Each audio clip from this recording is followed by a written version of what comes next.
Mom and Dad, along with Emma's parents, were hosting their loud annual bash down the street, feeling safe enough to let us go because there were no strangers here.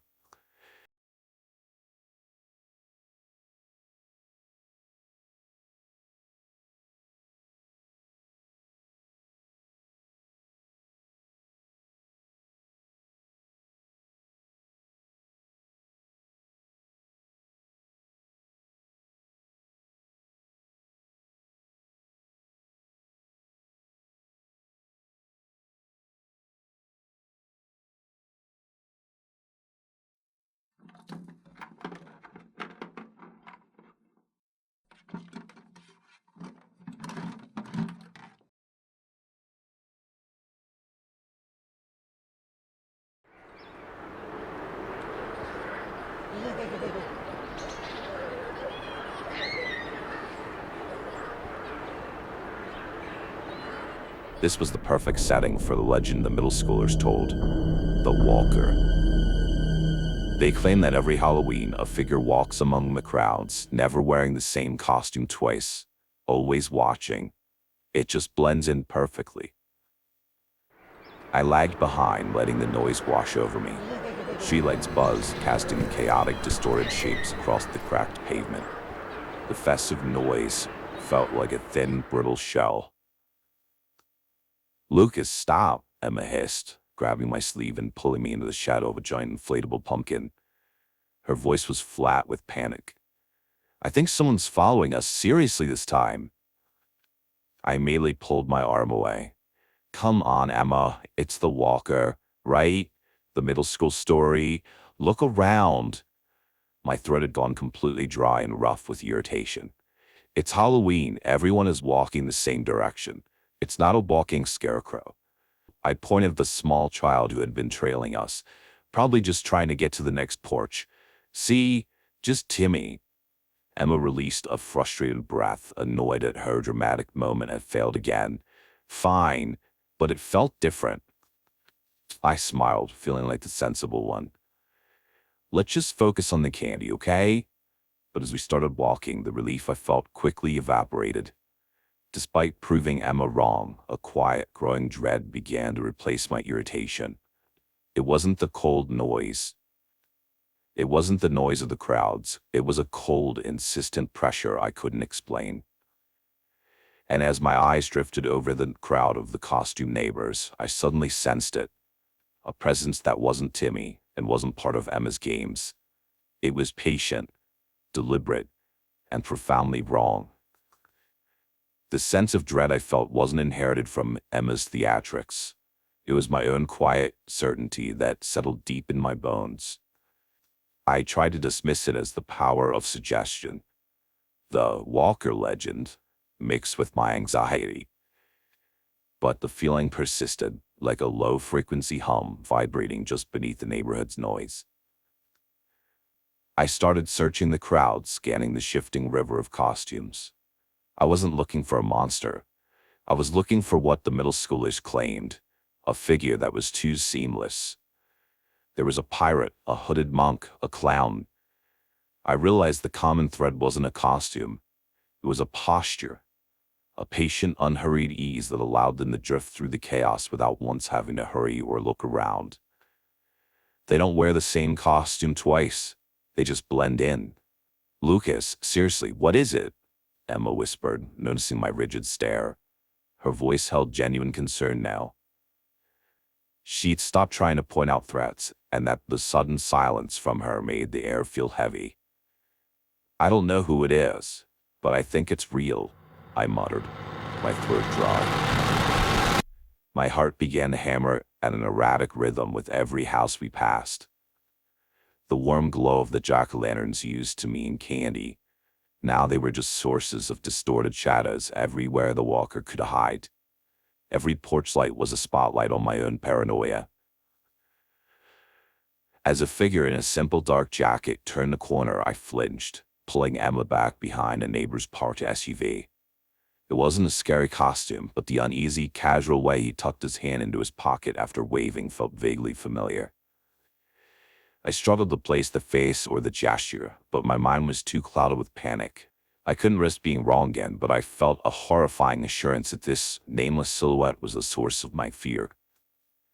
"What was that?" Emma whispered, her eyes wide. "I don't know who it is, but we need to go," I choked out. The anxiety wasn't just in my chest. It was physically pushing against my eyes, making the whole street look warped and untrustworthy. "Run, now!" I yelled, finally grabbing Emma's hand. We bolted. The chase wasn't from a monster anymore. It was from a terrifying unseen presence that knew our neighborhood better than we did. We careened past screaming kids and oblivious parents, the sound of my sneakers scuffing the asphalt replacing the party noise. I forced my legs to pump, the primal need to survive overriding my fear. We veered sharply down a narrow alleyway. The garbage bins and damp leaves smelled suffocatingly close.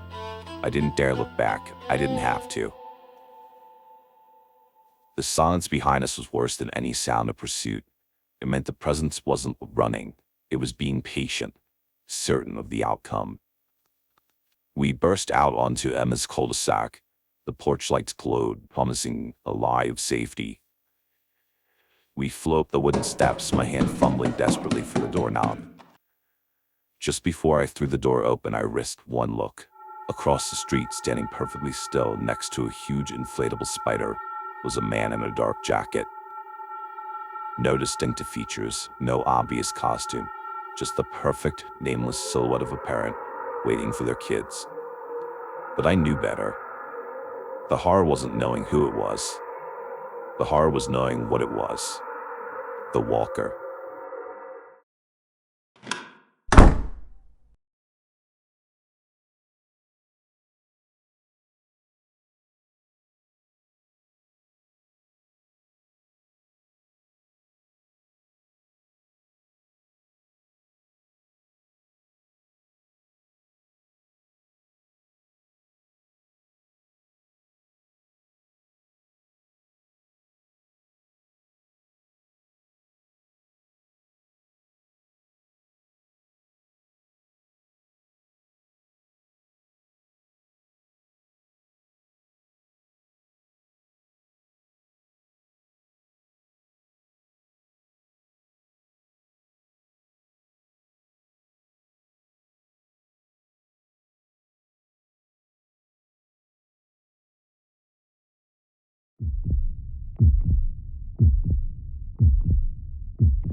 He would be meticulously tending his garden tomorrow. The friendly disguise would just shift. We stayed huddled there, listening to the silence, not daring to move, knowing the only true horror was that the chase was over, but the waiting had just begun. We stayed huddled beneath the blankets, suffocated by the smell of polyester and cinnamon, listening to the silence. My ears strained for any sound beyond our frantic heartbeats. The memory of Mr. Blackwood, the quiet man, the casual wave. It was a deeper horror than any jump scare. "We just can't stay here," I whispered. My voice shook, but the fear had shifted from panic to cold determination. He was just waiting for us to fall asleep, or for the party noise to cover his entry. A noise that came again, not from the front door, but from the back. A soft metallic click near the kitchen window. He hadn't left. He'd just repositioned, calculating our fear. He was trying the latch. "The phone," Emma breathed against my ear. "My parents' room. We have to call them." The phone was upstairs, a trip that meant crossing the entire length of the silent house, passing shadowed hallways and creaking stairs. But the staying put meant waiting for the latch to click open. I nodded, peeling the blanket away. We moved not by running, but by crawling, hugging the wall, using the low light from the flickering Halloween movie as our only guide. Every step on the old carpet felt deafeningly loud. We reached the base of the stairs. The landing above us was lost in darkness. I went first, counting the stairs, trying to remember which ones creaked the loudest. Halfway up, a new sound came from the kitchen. A slow, deliberate scrape against the glass, followed by a light thunk as the window slid up just an inch. He was coming in. I scrambled the last few steps, yanking Emma after me. We burst into her parents' bedroom, heading straight for the nightstand. I grabbed the phone, my fingers fumbling with the tiny buttons, adrenaline blurring my vision. "Hurry, hurry," Emma pleaded, watching the hallway door. I finally stabbed Mom's number. It rang once, twice. The sound was swallowed by the blare of a party music on the other end. A shadow fell across the bedroom doorway, too tall, too still. He wasn't rushing. Mr. Blackwood simply stood there, illuminated slightly by the distant streetlights filtering through the blinds. He wore the dark jacket, his face a silent, patient blur, the image of a lone, anonymous figure. He raised his hand, not a weapon, but a familiar slight gesture, the same one he used when waving hello. Only this time it was a silent promise. "Mom, it's Lucas. You have to come home now. It's Mr. Blackwood. He's in the house." My voice cracked, a high-pitched, desperate plea lost somewhere between fear and certainty. The voice on the other end was too loud, too cheerful, but it finally cut through the music. "Lucas? Slow down, honey. It's too loud here. What did you say?" Mr. Blackwood took one slow step into the room. "He's here!" Emma screamed into the phone, her voice piercing the line. The sound of the latch clicking into place downstairs was loud, definite, and impossible to mistake. Mr. Blackwood stopped, his head tilted. He knew they heard. The moment of silent, patient terror was broken. He didn't run. He didn't even hurry. He simply turned and walked out, his steps silent against the carpet, melting back into the shadows of the hallway. Within minutes, the party noise replaced by the screech of tires. The house was flooded with bright, blinding light, the frantic shouts of her parents. The police came, but found nothing. No broken windows, no footprints, no sign of forced entry. The kitchen's latch was locked. Mr. Blackwood's house 3 doors down was dark, quiet, and closed up tight. The officers wrote it off as a case of high-strung kids fueled by candy and too much imagination. I didn't argue. There was no evidence to back up the terrifying, singular knowledge that I shared with Emma. We had seen the face of the walker. Days later, Mom brought over a pie, trying to cheer us up. As we looked out the window, we saw him, Mr. Blackwood, meticulously raking leaves from his perfectly manicured lawn. He glanced over and gave my mother a small, polite wave, the same familiar, easy gesture. We stayed huddled in the living room listening to the silence. The police may have closed the case, but the terror was open-ended. The chase was over, but the waiting had just begun.